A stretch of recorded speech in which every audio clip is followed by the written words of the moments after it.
This is another small project that I've been working on recently.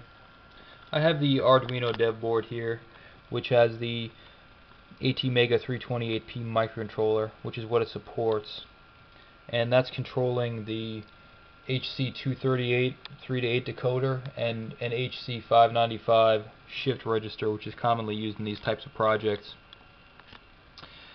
Two common anode 4-digit 7-segment displays.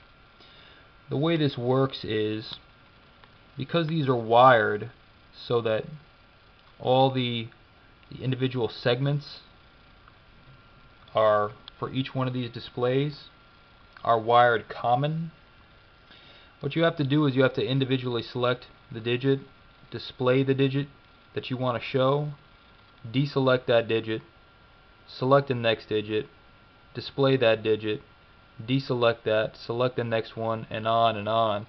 And you have to strobe through rapidly enough, refresh it rapidly enough so that it appears that the display is continuously lit.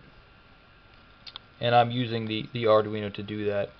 There's two modes here. One where you can set the time for each player.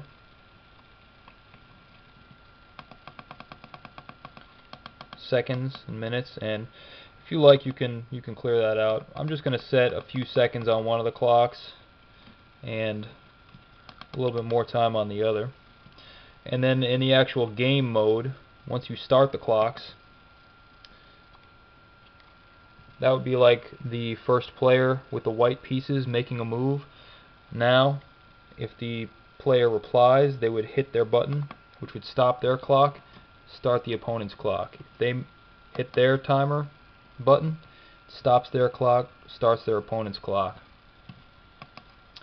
And if one of the clocks runs out, I have an LED light here which will light up to let that player know that he's lost the game.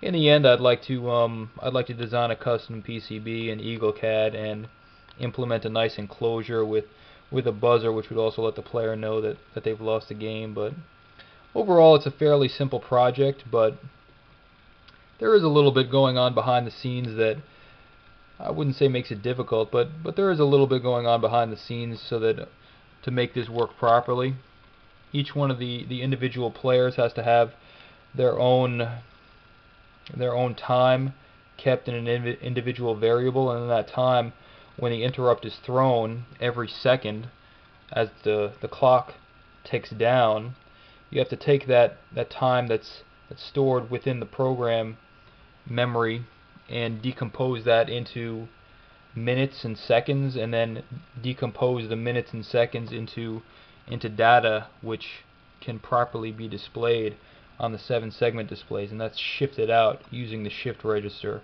And each one of the digits is then selected and it's strobed so that you properly select the time. So not too difficult, but a fairly nice project to get working, in a few hours on a weekend, and I think it turned out well.